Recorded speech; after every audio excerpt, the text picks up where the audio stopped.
Parents, the holiday season is fast approaching.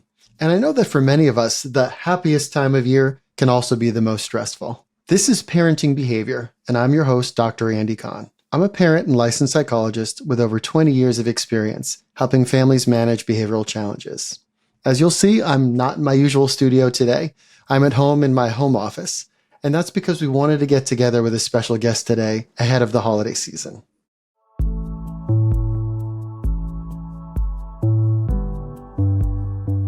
Dr. Karen Wilson is a clinical neuropsychologist, a parent, and a podcast host. She's also been helping us out behind the scenes here at Parenting Behavior, and I'm so glad to have her here on the microphone today. Karen, welcome. Thank you so much for joining us today. Thank you so much for having me. I'm glad to be here. We're going to talk today about our top 5 ways to prepare for the challenges and stresses of the holiday season. And first and foremost, we really want to figure out, so why are the holidays so hard? Let's talk about what can be so stressful, especially for families with neurodivergent kids.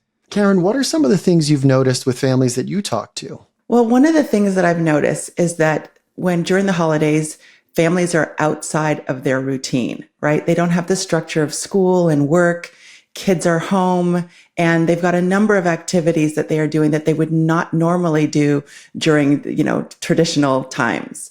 And so they often feel that they are pulled in a number of different directions. Their structure of their home is not this as it was before, and they have to make decisions on what they want to do during that time. Yeah, those are such important pieces, and I think things that come into play like big gatherings and the sensory overload that comes into play. This is just something as simple as, we got a new holiday sweater for you, right? And the kids are just crawling out of their skin. Absolutely. And things like family dynamics. And it can affect all of us, but particularly tough on kids with ADHD. Absolutely. And I think it's an exciting time, but it's also a time that can be very overwhelming to families who have kiddos with ADHD or neurodivergent in other ways. And I think it's important to normalize that feeling of being overwhelmed, even though we want to feel excited about the holidays and we want to celebrate and spend that time with family. There are also feelings of being overwhelmed. And I think it's so important for parents to recognize their own emotions and give themselves permission to reset expectations during this time. So as parents are getting ready to try to manage these tough situations, what can they do to help reframe it for themselves or manage their emotions? I think one of the things they can do is really be aware of their own expectations and realize that a lot of the feelings that they're having of overwhelm and anxiety is kind of this, what we call anticipatory anxiety. They're anticipating that this is going to be hard. They're anticipating my child is probably going to have a meltdown at this family gathering because, again, like you were saying, sensory overload, they're out of their comfort zone. And so they're anticipating all of those things. And one of the best ways to deal with this kind of anticipatory anxiety is to plan in advance. And I think the other thing that parents do is to they think about their own traditions as, growing up, their own childhood holiday traditions. And I think it's important for them to also kind of adapt those traditions and maybe let go of some of the traditions that they had as a child and create new traditions, keeping their child and their children in mind and making sure that those new traditions address and account for their child's unique needs. Yeah, that's so on point. And I think part of this is parents setting their expectations that they're not going to have this perfect event, but more along the lines of, I know that my child reacts to things this way. What can I do to help sort of create sort of an escape or an opportunity to plan for those events rather than just saying, oh gosh, when is it happening? And just sort of waiting for that other shoe to drop. Yes, absolutely. When I think about planning, there are so many things that parents can do when they know what is coming up. And I think one of the things is to prepare your child for, this party that you're going to go to or family members coming to your home.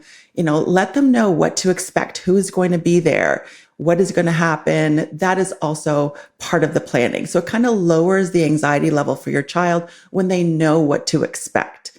The other thing that's important to note is that your child may need that exit plan. You may need that exit plan. And so having that established beforehand is so important. I think it's important to take your child's temperature and to kind of guide them into having some self-reflection. So you might have a system like a green, yellow, and red. Green is everything is calm. Yellow is that the anxiety is starting to rise. And red is I need to, remove myself from this environment and I might need to take a break.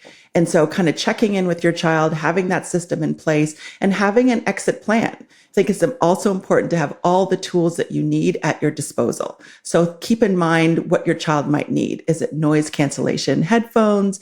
Is it a weighted blanket to kind of help them calm down? Is it a stuffy? Is it something that they are comfortable kind of holding in their hands or looking at to kind of help them calm themselves down? Having those tools available to you are also very important during those times.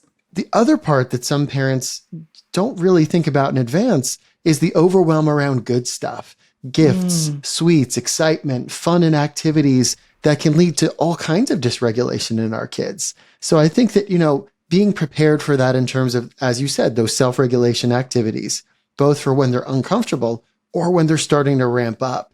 But either way, this preparation of your kids, setting expectations, exit plan, bringing your skills activities, and having opportunities to protect the experience of other family members. I think that's really great advice.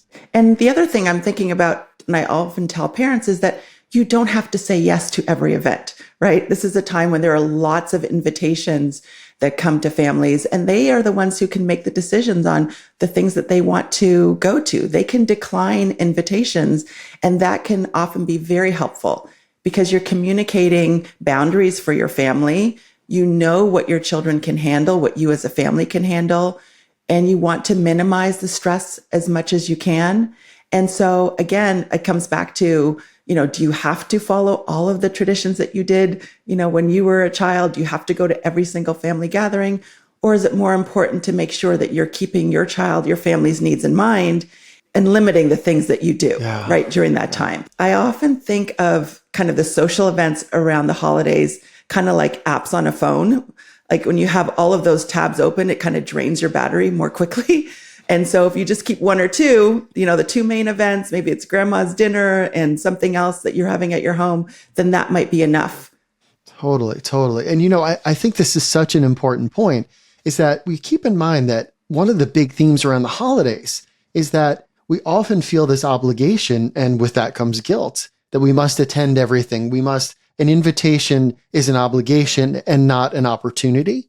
And I think that so much of this for families is, as you said, picking and choosing within reason. And there's another great alternative, which is taking into account sometimes using a limited time window that we have to have these events within these certain days or these certain hours is something that locks us into unreasonable expectations. So one of my favorite strategies are those early January get-togethers on the weekends where maybe we have another party that's holiday themed and we give things that are a little bit more geared towards things that our kids would like and taking away some of the pressure. And to be honest, it's pretty nice when you can go out and get those after holiday deals and get maybe some of those special foods or even gifts that allow you to say, you know what, I have the flexibility to spread out these experiences across days and weeks so that I can almost like, how much of a dosage of these activities can my family handle? Absolutely. And I think that's a really awesome way to approach this, to navigate that. So let me change themes here a little bit.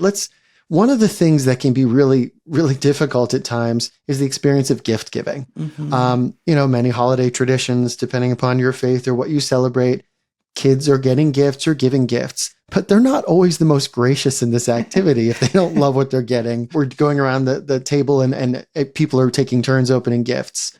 How do you help kids navigate the expectations and gift-giving situations? And what might you advise them to do to make that a little bit more of a manageable situation? That is so important, and it comes up so often for so many families. And one of the things I often tell parents is that it's important to emphasize gratitude over enthusiasm, right? Because some of those gifts, kids are just not going to be enthusiastic about. And for some of our neurodivergent learners, it's hard for them to put themselves in other people's shoes. And so they may not understand the giver's perspective, right? And so you might have to help kids shift their focus from the gift itself to the kindness behind it. And that may come from practicing. You're going to get this gift or you're going to get a gift. It may not be something that you want, but let's practice just being grateful. Let's practice saying thank you. What is a good response when someone gives you something? And remind them of, the giver's perspective again. They gave it to you because they really wanted to do something nice. They went to the store and they picked out something for you. They took time out of their day, and just showing that gratitude. What's a great thing to say to grandma when she gives you that gift? Thank you. Thank you for thinking of me. They can actually practice some of those responses and they can feel confident behind it. Yeah, those are such great pieces of advice. And I think, for some families, it's also about the emphasis. If you think back as an adult and I think back on holiday gifts, I can remember a lot more of the activities that we did that I loved, more so than the specific gifts. Right. And I think sometimes for families, a shifting emphasis on having kids involved in the planning of events, picking activities that are high interest, high engagement for them, and then planning for success so that we take away and lower the stakes a little bit on the gift giving side, because that's a part that for some of us as parents can be really challenging. Another big part of holiday celebrations are food, right? Yes. I think probably of food and activities first, maybe because of my age and I like food so much. I do too. But imagine bringing your child into these situations or these big spreads of like charcuterie plates and odd meats and your aunt's beautiful, dense 25-pound fruitcake that she insists your child samples, eats, and shows the enjoyment right in front of them. Food can result in tons of different challenges, navigating picky eating, sensory issues. Do you have any ideas or workarounds that we can share with our listeners and that you share with parents you work with to navigate this? Absolutely. I think it comes back to planning ahead of time, and even letting hosts know about your child's food sensitivities. I mean, people are more than happy to tell hosts about allergies and things like that. I think sensitivities are right up there, and alerting your host to your child's food sensitivities and, any dietary restrictions ahead of time can be very helpful. And maybe offering to bring a dish or a food that that your child will enjoy. And the other thing parents can do, and I always say, is bring snacks. Bring snacks, bring foods that your child will eat, that they're okay eating, that they feel comfortable with. That's another way to kind of plan in advance to know. And what that does is it allows your child to enjoy the experience and also feel comfortable that they're going to have foods that they can enjoy.